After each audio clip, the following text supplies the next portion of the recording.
Film industry का नाम आते ही हमारे दिमाग में एक ड्रीमी ग्लैमरस वर्ल्ड आता है जहां पर सिर्फ सक्सेस, फेम और लाइमलाइट की बातें होती हैं। लेकिन आपने वो कहावत जरूर सुनी होगी कि हर चमकती चीज सोना नहीं होती और हर डार्लिंग मोना नहीं होती। उर्वशी, कौन डिस्कस करेगा the actors who are indulging in prostitution and they're going and doing all these shady deals and these shady things with the high profile clients, or do you think it's the glamour struck rich married man who's probably just getting his chaska of glamour and a good time, who's going to come out and say I did it? So obviously none of them want to say. A lot of top heroines for a lot of prestigious projects उन्हें अक्सर compromise करना पड़ता है और वे willingly करती हैं। तो at any given point, if it's a big movie, I'm not saying all movies are made like that, I'm not, इस हकीकत को कोई deny नहीं कर सकता है। So जब films नहीं आ रही हैं, lifestyle महंगा हो चुका है, वो maintain करना है, तो इट्स लाइक ठीक है, 6 आदमियों को तो झेल चुकी हूँ, चलो one more, and that's how it probably starts, and then they keep getting money, it's very easy money, or at least so it seems to us. So I think that's how it starts, and then the need for money just keeps growing because they need to pay their home loans, they need to dress up well, they need to look good, they need money for all their cosmetic surgeries and everything. So I think it's just compulsion and becomes a habit, and if they've done it with like maybe 100 men already for movies or whatever, it's like okay, a few hundred more men, it doesn't matter. That's what I feel. ठीक वैसे ही cinema के इस चमकती धड़कती दुनिया के पीछे एक dark side भी छुपा होता है, जहां कुछ लड़कियां आती तो हीरोइन बनने और इंडस्ट्री पर राज करने के लिए, लेकिन वक्त उन्हें एक ऐसे मोड़ पर ला खड़ा कर देता है जहां उन्हें अपने करियर या पैसे के लिए इनलीगल रास्ते चुनने ही पड़ते हैं। अब भारत में sex trafficking and high profile prostitution racket काफी वक्त से एग्जिस्ट करता है, इस बात को हम डिनाई नहीं कर सकते। और जब पुलिस इस तरह के high profile and Escorts racket को रेड करती है तो कई बार उसमें से मॉडल और बड़ी बड़ी एक्ट्रेसेस का नाम भी सामने आता है, और ये एक्ट्रेसेस इस ट्रैप में ऐसे फंसती हैं कि चाहकर भी कभी बाहर नहीं निकल पाती। और यहां पर हम कुछ नई एक्ट्रेसेस या स्ट्रगलिंग एक्ट्रेसेस की बात नहीं कर रहे, बल्कि इस लिस्ट में नेशनल अवार्ड पा चुकी हाई प्रोफाइल एक्ट्रेस से लेकर पूरी इंडिया में फेमस एक्ट्रेसेस भी शामिल हैं। तो इसलिए आज के इस वीडियो में हम बात करेंगे उन बॉलीवुड और रीजनल सिनेमा की एक्ट्रेसेस का जिनका नाम प्रोस्टिट्यूशन रैकेट में आया था। इसमें से सबसे पॉपुलर और शॉकिंग नेम है श्वेता बासु का। श्वेता ने अपना फिल्म डेब्यू 2002 में मकड़ी से किया था, जिसमें उन्होंने डबल रोल प्ले किया था। इस फिल्म के लिए उन्हें एपीजे अब्दुल कलाम जिसे national award for best child actress भी मिला होता है। उसके बाद उन्हें टीवी सीरियल्स कहानी घर घर की और करिश्मा का करिश्मा से ऑफर भी मिले होते हैं। 2005 में डायरेक्टर नागेश कुकरेन ने उन्हें फिल्म इकबाल ऑफर भी की थी, जिस फिल्म में वो खदीजा का रोल प्ले करती हैं। इस फिल्म के बाद वो हर जगह जाना माना चेहरा बन जाती हैं। इकबाल के लिए उन्हें फिक कराची इंटरनेशनल फिल्म फेस्टिवल में बेस्ट सपोर्टिंग एक्ट्रेस का अवार्ड भी मिला था। लेकिन 2014 में श्वेता को हैदराबाद के बंजारा हिल्स एरिया के एक लग्जरी होटल में एलेगेज सेक्स रैकेट के केस में अरेस्ट किया गया था। पुलिस का कहना होता है कि उन्होंने एक रेड के दौरान श्वेता को एक बिजनेसमैन के साथ पकड़ा था, वो भी गंदे हालत में। लेकिन रेड के बाद उन्हें इमीडिएटली रेस्क्यू होम भेजा जाता है, ना कि जेल, क्योंकि केस के सर्कमस्टेंसेस काफी सेंसिटिव होते हैं। यह न्यूज मीडिया में बहुत बड़ा इशू बन जाती है। हर चैनल, वेबसाइट या न्यूज़पेपर सिर्फ इसे सनसनाइज करके पेश करते हैं। कुछ लोगों ने श्वेता को ब्लेम किया होता है कि जबकि कई लोग यह भी बोल रहे होते हैं कि उन्हें फोर्सफुली मजबूरी में ऐसा करना पड़ा हो सकता है। लोगों का यह भी कहना होता है कि मीडिया ने बिना पूरी सच्चाई जाने कैरेक्टर एसोसिएशन किए हैं। यह न्यूज मीडिया में बहुत बड़ा इशू बन जाता है। हर चैनल, वेबसाइट, न्यूज़पेपर इसे सेंसलाइज करती है। बाद में श्वेता ने एक पब्लिक स्टेटमेंट दी होती है, जहां उन्होंने कहा था कि मुझे किसी ने फोर्स नहीं किया, मैं दरअसल अपने करियर में प्रॉब्लम फेस कर रही थी और फाइनेंशियली टाइट सिचुएशन में थी, इसलिए मुझे ऐसा करना पड़ा। लेकिन कुछ रिपोर्ट्स ने यह भी क्लेम किया होता है कि यह स्टेटमेंट पुलिस प्रेशर में उनसे लिखवा रही है। लेटर ऑन उन्होंने यह भी कहा था कि मीडिया ने उनका केस अननेसेसरी सेंसलाइज किया होता है, जबकि बड़े बड़े क्रिमिनल्स के साथ वैसी कवरेज नहीं होती। इन्वेस्टिगेशन के बाद हैदराबाद सेशंस कोर्ट ने उन्हें क्लीन चिट दे दी थी। कोर्ट ने कहा था कि श्वेता एक विक्टिम है, ना कि क्रिमिनल, और उन्हें मीडिया ने गलत तरीके से पोर्ट्रे किया है। और ये आपको भी पता होगा अगर आपने उस केस को पहले अच्छे से देखा होगा या उसके बारे में खबरें सुनी होंगी। लेकिन यह क्लीन चिट लोगों के दिमाग से श्वेता का इमेज कभी क्लीन नहीं कर पाती और अनफॉर्चुनेटली श्वेता के करियर को इस कंट्रोवर्सी से बहुत बड़ा सेटबैक मिलता है, यानी कि एक बहुत बड़ा झटका श्वेता के करियर पर और उनकी जिंदगी पर लगता है। ऐसा सेटबैक कि वो कभी इस तरीके से कमबैक नहीं कर पाती जैसा कि कंट्रोवर्सी से पहले उनका करियर होता है। पर एक अच्छी खासी पोटेंशियल वाली एक्ट्रेस की इस तरीके की कंट्रोल की वजह से पूरा करियर तबाह हो जाता है। चेन्नई पुलिस को इंटेलिजेंस इनपुट मिले होते हैं। एक हाई प्रोफाइल एक्ट्रेस अपने फ्लैट से स्क्वाड सर्विस चला रही थी। यह ऑपरेशन आईडीआर एरिया के एक पॉश फ्लैट में चल रहा होता है जहां इलियट क्लाइंट्स रेगुलरली आते हैं। पुलिस ने स्टिंग ऑपरेशन के बाद उस अपार्टमेंट में रेड की थी, तब जाकर उन्हें पता चलता है कि वो एक्ट्रेस कोई और नहीं बल्कि भुवनेश्वरी थी।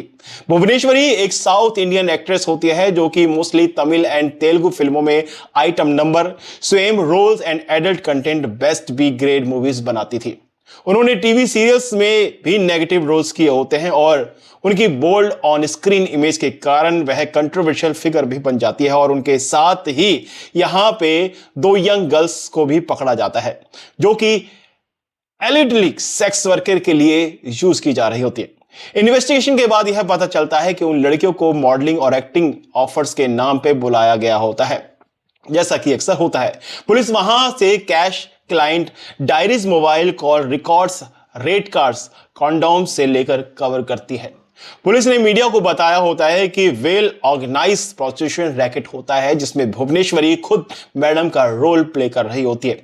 And she was not just participating but also recruiting girls and client के साथ अपॉइंटमेंट भी मैनेज कर रही होती है। यानी कि आप समझ सकते हैं कि इस रैकेट का कितना बड़ा तार जुड़ा हुआ है। उनके क्लाइंट्स में बिजनेसमैन, एनआरआई और लोकल्स वीआईपीज भी शामिल होते हैं। बाद में उन पर इमोरल ट्रैफिकिंग एंड एक्ट 1956 और section 370 IPC human trafficking related provisions लगते हैं, जिसके बाद उन्हें जुडिशियल कस्टडी में भेज दिया जाता है और उनके बेल पर भी काफी ड्रामा होता है। न्यूज चैनल तो भुवनेश्वरी को कॉल गर्ल, किंग पिंग जैसा टैग भी दे देती है और इसी रीजन से भुवनेश्वरी का इमेज कंप्लीटली टार्निश हो जाता है। टीवी और फिल्म इंडस्ट्री उन्हें ब्लैकलिस्ट कर देती है। उसके बाद उनको काम नहीं मिलता, उनका एक्टिंग करियर खत्म हो जाता है और उन्हें कोई ऑफर्स बाद में नहीं मिलते। बाद में वो एक इंटरव्यू में कहती है कि मुझे फंसाया गया है, मीडिया ने बिना प्रूफ मुझे गिल्टी डिक्लेयर कर दिया है। अब सच्चाई जो भी हो, लेकिन भुवनेश्वरी के करियर और इमेज पूरे तरीके से बर्बाद हो चुके हैं। साल 2010 में हैदराबाद पुलिस का एक इनपुट मिलता है कि एक 5 स्टार होटल में प्रोस्टिट्यूशन रैकेट ऑपरेट हो रहा है जिसमें फिल्म इंडस्ट्री के लोग भी इन्वॉल्व हैं। यह ऑपरेशन बंजारा हिल्स एरिया के एक लग्जरी होटल में हो रहा होता है जो कि हैदराबाद का पोश एरिया माना जाता है। पुलिस ने अपने एक आदमी को कस्टमर बनाकर वहां भेजा होता है स्टिंग ऑपरेशन के लिए। डील फिक्स होने के बाद जब रेड की जाती है तो एक्ट्रेस सायरा बानू वहां पर क्लाइंट के साथ मौजूद होती है और उनके साथ भी लड़कियां होती हैं जो कि पहले भी कई केसेस में पाई जा चुकी होती हैं और वो लड़कियां बहुत ज्यादा यंग और नई उम्र की होती हैं जो कि इलीगली कॉल गर्ल्स के रूप में वहां पे काम करती हैं। पुलिस ने कहा कि सारा बानू सिर्फ इन्वॉल्व ही नहीं होती बल्कि एक्टिवली क्लाइंट्स के लिए डील्स भी फिक्स करती है। उनके एक एजेंट से डायरेक्ट लिंक होता है जो कि फिल्म इंडस्ट्री के एक स्ट्रगलिंग एक्ट्रेस को स्क्वाड सर्विस में पुश करती है। पुलिस के हाथ जब उनका फोन आता है तो उसमें क्लाइंट लिस्ट चैट्स और रेट नेगोशिएशन की डीलिंग्स भी होती है। सायरा बानू एक तेलुगु एक्ट्रेस थी जिन्होंने कुछ लो बजट साउथ इंडियन फिल्मों में काम किया था और वो मोस्टली आइटम सॉन्ग्स वगैरह में दिखाई देती थी। इस कंट्रोवर्सी में उनका नाम मीडिया में ज्यादा तो नहीं आता, लेकिन इस 6 सेक्स रैकेट से अरेस्ट होने के बाद वो हेडलाइंस में छाई रहती है। सायरा बानू के खिलाफ immoral trafficking provision act IPCA के तहत एफआईआर रजिस्टर की जाती है और उन्हें जुडिशियल कस्टडी में भेज दिया जाता है, लेकिन कुछ दिनों बाद उन्हें बेल भी मिल जाती है। आज 15 ईयर्स हो चुके हैं। इस केस को अभी भी सायरा बानू कमबैक नहीं कर पाई है। सीमा की बात करें तो एक पॉपुलर कन्नड़ा टीवी एक्ट्रेस होती है जो कि लोकल सीरियल्स में काम करती है। उनकी एक डिसेंट फैन फॉलोइंग थी रीजनल ऑडियंस के बीच में, लेकिन उनका नाम तब हेडलाइंस में आता है जब 2019 में बोर पुलिस ने एक हाई प्रोफाइल प्रोस्टिट्यूशन रैकेट को एक्सपोज किया होता है। पुलिस को एक टिप मिली होती है कि बोर के अपस्केल एरिया आरआर नगर में एक फ्लैट में इलीगल एक्सक्वाइट सर्विस चल रही है। इस टिप के बेसिस पे पुलिस वहां पे स्टिंग ऑपरेशन का प्लान करती है। एक फेक कस्टमर के जरिए कॉन्टैक्ट एस्टेब्लिश किया जाता है और डील फिक्स होने के बाद फ्लैट पे सरप्राइज रेड किया जाता है। रेड के दौरान पुलिस ने वहां सीमा को रेड हैंडेड पकड़ा। उनके साथ 2 और लड़कियों को भी वहां पे पकड़ा गया, जो कि बाद में वो बताती हैं कि सब एक्ट्रेसेस या मॉडल्स ही जो पेड पार्टीज के नाम पर बुलाई गई थी। इनिशियली इन्वेस्टिगेशन में पता चलता है कि रैकेट एक एजेंट के जरिए ऑपरेट हो रहा था जो कि स्ट्रगलिंग मॉडल्स और एक्ट्रेसेस को इन्वॉल्व करता था। यह कोई ऑर्डिनरी प्रोस्टिट्यूशन रैकेट नहीं था, इसमें फिल्म और टीवी एक्ट्रेसेस के लोग डायरेक्टली या इनडायरेक्टली इन्वॉल्व थे। तो सीमा जैसे कई लोग ग्लैम और इंडस्ट्री के प्रेशर को झेल नहीं पाते और इलीगल शॉर्टकट्स ले लेते हैं। इस केस में भी सीमा के अगेंस्ट सेक्शन 370 ऑफ आईबीसी और immoral trafficking and provision act के तहत केस रजिस्टर किया जाता है। उन्हें जुडिशियल कस्टडी में भेजा जाता है, लेकिन कुछ दिनों बाद उन्हें भी बेल मिल जाती है। इंडस्ट्री सोर्सेज के मुताबिक इस केस के बाद उनका काम लगभग बंद ही हो गया था। टीवी सीरियल्स में उन्हें ब्लैकलिस्ट कर दिया था। तो इस वीडियो के बाद आपको यह बात बिल्कुल समझ में आ गई होगी कि इतनी चमक धमक वाली इंडस्ट्री में काम करने वाली एक्ट्रेसेस का यह हाल है कि उन्हें पेट पालने के लिए प्रोस्टिट्यूशन यानी कि धंधा करना पड़ता है।